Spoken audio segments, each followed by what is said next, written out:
Battle to the heavens के एक और न्यू एपिसोड में आपका स्वागत है। पिछले एपिसोड में हमने देखा था असेसमेंट के दोनों टेस्ट में शोयन बहुत ही ज्यादा अच्छा परफॉर्म करता है, जिसमें शोयन दोनों ही टेस्ट में फर्स्ट रैंक सिक्योर करता है। साथ साथ वो सॉइंग के भी सारे रिकॉर्ड्स को तोड़ देता है। अब जो सेकंड मैच ओवर हुआ था उसके बाद अपने रिकॉर्ड्स के टूटने से सॉइंग शोयन को मदद चखाने का डिसाइड करती है और वो थर्ड टेस्ट में पार्टिसिपेट करने का प्रपोजल रखती है। अब आगे एपिसोड स्टार्ट होती है। सॉइंग के इस प्रपोजल को रखते साथ ही एल्डर सेंग शोयन की ओर देखते हैं ताकि वो इस बारे में शोयन से राय ले सके। यूं तो सॉइंग और शोयन दोनों ही सेम एज के हैं, पर सॉइंग शोयन से ज्यादा एक्सपीरियंस्ड है, इसीलिए एल्डर सेंग शोयन की इसमें मंजूरी लेना चाहते थे। अब एल्डर सेंग को देखने के बाद शोयन भी कहता है, एल्डर अगर मिस सॉइंग इस टेस्ट में पार्टिसिपेट करना चाहती है तो मैं शोयन उनको इसमें साथ देना चाहूंगा। मुझे उनके बीच में इस टेस्ट में आने से कोई भी प्रॉब्लम नहीं है। पर शोयन की बात को सुनकर सॉइंग मुस्कुराती है, कहती है शोयन तुम काफी ज्यादा पोलाइट हो और तुम्हारा बिहेवियर भी बहुत ज्यादा अच्छा है। मैं तुम्हारी बातों से इम्प्रेस हुई। जिसके बाद वो अगले ही पल अरीना में एंटर करती है और इसके अरीना में एंटर करने से हम लोग ये समझते हैं कि सॉइंग भी एक दाओजोंग लेवल की पर्सन है। ऐसे उसे हवा में लटकने और अपने पोजीशन को चेंज करने में किसी भी तरह के एफर्ट्स को लगाने की जरूरत नहीं पड़ रही थी। सॉइंग शाओसियू से कहती है, ब्रदर शाओसियू आप थोड़ा सा रेस्ट कर लीजिए, आगे की इस टेस्ट को मैं टेक ओवर करती हूँ। शाओसियू भी तुरंत ही सॉइंग की बात मानते हुए पीछे चला जाता है। जिसके बाद एल्डर सेंग भी कहते हैं तो अगर इस बात से किसी को कोई प्रॉब्लम नहीं है तो हम लोग थर्ड टेस्ट स्टार्ट करते हैं। और फिर हम लोग इन पांचों कैंडिडेट्स को एक दूसरे के आमने सामने देखते हैं, जो लोग एक दूसरे से फाइट करने के लिए रेडी हैं। पर तभी सॉइंग अपनी एनर्जी को एक्टिवेट करती है और अचानक से सॉइंग के शरीर से निकलने वाले ब्लास्ट अरीना में खड़े दान स्वान, बाइंग और क्यूजी तीनों को ही अरीना से बाहर निकाल देती है। अब इस अरीना में सिर्फ सॉइंग और शोयन है।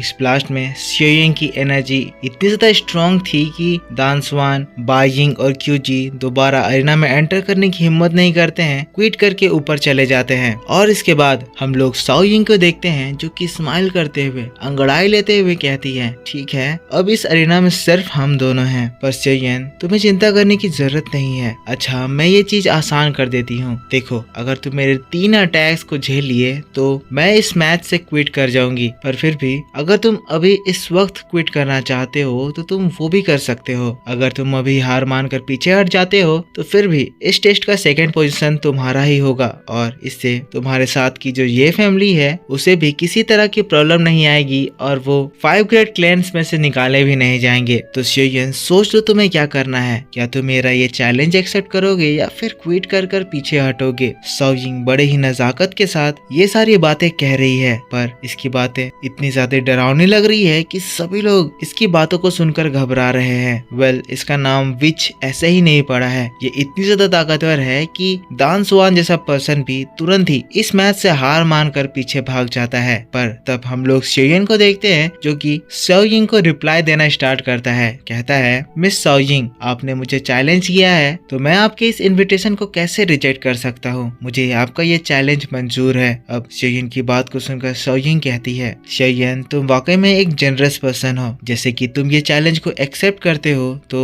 अब इसके कंसिक्वेंसेस को झेलने के लिए भी तैयार हो जाओ। जिसके बाद सॉइंग फिर से अपने स्पिरिचुअल पावर्स एक्टिवेट करती है और दोस्तों इसके साथ सॉइंग की जबान से एक नाम निकलता है, एंशिएंट अल्केमिस्ट टेक्निक। ये जो एंशिएंट अल्केमिस्ट टेक्निक है वो किसी के भी सोल पावर को बहुत ज्यादा मैक्सिमाइज कर सकता है। ये वही टेक्निक है जिसके बारे में तियानहो जुनजी शोयन को पिछली रात को बता रहे थे। इस टेक्निक को सोल स्किल कहा जाता है। ये टेक्निक एंशिएंट टाइम की है जो कि आजकल के जमाने में विलुप्त हो चुकी है। ये टेक्निक इतनी ज्यादा स्ट्रॉन्ग है कि ये स्पिरिचुअल एनर्जी होते हुए दाओ की एनर्जी जैसा एक्ट करती है और दाओ की एनर्जी वो एनर्जी होता है जिससे एक पर्सन फाइट करता है। इस फाइट का रूल है कि यहाँ पर स्पिरिचुअल एनर्जी इस्तेमाल किया जाएगा और क्योंकि सॉइंग सोल स्किल यूज कर रही है तो उसकी स्पिरिचुअल एनर्जी दाओ की जितनी ताकतवर हो जाएगी और उसके कंपैरिजन में शोयन जिसके पास ये सोल स्किल नहीं है वो बहुत ज्यादा कमजोर हो जाएगा। शोयन जिसके बाद हैंड साइंस करती है तो शोयन उसको ध्यान से देखता है, उसको याद करने की कोशिश करता है क्योंकि सोल स्किल सीखने का तरीका उसके पास है। उसके पास वो डस्ट है जिससे वो इन सोल टेक्निक्स का इस्तेमाल कर सकता है अगर उसे इन सोल स्किल को इस्तेमाल करने का तरीका पता चल जाए। शोयन कह रहा है मुझे नहीं पता था कि ये चीज दो कैटेगरीज में डिवाइडेड है, एक जिससे हम कल्टीवेशन कर सकते हैं, दूसरा जिससे हम अटैक कर सकते हैं। अब स्पिरिट रियल में शेयन को वो लेजेंड स्पिरिचुअल एनर्जी एब्जॉर्ब करने को कहा था, इसीलिए शेयन ने वहां से सिर्फ स्पिरिचुअल एनर्जी एब्जॉर्ब करी थी। शेयन को अटैक के टेक्निक्स के बारे में कुछ भी नहीं पता है, जो कि अभी उसको साओ यिंग से पता चल रहा है। साओ यिंग की स्पिरिचुअल एनर्जी एक बड़े से फिनिक्स में ट्रांसफॉर्म हो जाती है, जिसके बाद वो शेयन के ऊपर अटैक करने के लिए बढ़ती है तो शेयन अपने स्पिरिचुअल हैंड से उसके ऊपर हमला करता है। वहां पर इस कोलिजन से एक जोरदार धमाका होता है, जिससे शेयन 10 कदम पीछे हट जाता है। पर ये चीज देखकर सभी लोग बहुत ज्यादा अमेज्ड हो जाते हैं, क्योंकि द विच साओ यिंग के इतने पावरफुल अटैक से शेयन टकरा गया है और अभी भी वो बिल्कुल ही सही सलामत है। साओ यिंग भी शेयन के इस अटैक को और इस इंड्योरेंस को देखकर हैरान रह गई है। वो भी सीरियस होते हुए कहती है, लगता है ये शेयन काफी कमाल का लड़का है और फ्यूचर में ये मेरा एक अच्छा राइवल बनने वाला है। जिसके बाद साओ यिंग फिर से अपने दूसरे हैंड साइंस करती है और दोस्तों इस जगह पर एक strong soul gravitational pressure field create हो जाता है। ये ग्रेविटेशनल फील्ड हर किसी के सोल को बहुत हेविली इम्पैक्ट करती है और इसके इफेक्ट में कोई भी अच्छे से कुछ भी मूवमेंट नहीं कर पाता है। पर हम लोग शेयन को देखते हैं जो कि इस सोल प्रेशर को भी इंड्योर करते हुए ध्यान से साओ यिंग के सारे हैंड एक्शंस को देख रहा है, उसको सीख रहा है। और अगली बार जब साओ यिंग और भी बड़े फिनिक्स से शेयन के ऊपर अटैक करती है, तब हम देखते हैं शेयन साओ यिंग से जो अभी अभी अटैक सीखा है वही हैंड साइंस करता है। और इससे पहले कि साओ यिंग का अटैक शेयन को हिट करता, शेयन अपनी सोल पावर से स्पिरिचुअल हैंड क्रिएट करके फिर से एक बार साओ यिंग के उस स्पिरिचुअल फिनिक्स को डिस्ट्रॉय कर देता है। इसका धमाका इतना ज्यादा स्ट्रॉन्ग था कि इस बार तो शेयन घिसकते हुए अरीना के एकदम लास्ट पॉइंट तक आ जाता है, पर फिर भी वो संभल जाता है और इस बात से वो और भी ज्यादा मोटिवेट हो जाता है। साओ यिंग के 2 अटैक्स ओवर हो चुके हैं और अब सिर्फ एक ही अटैक बाकी है,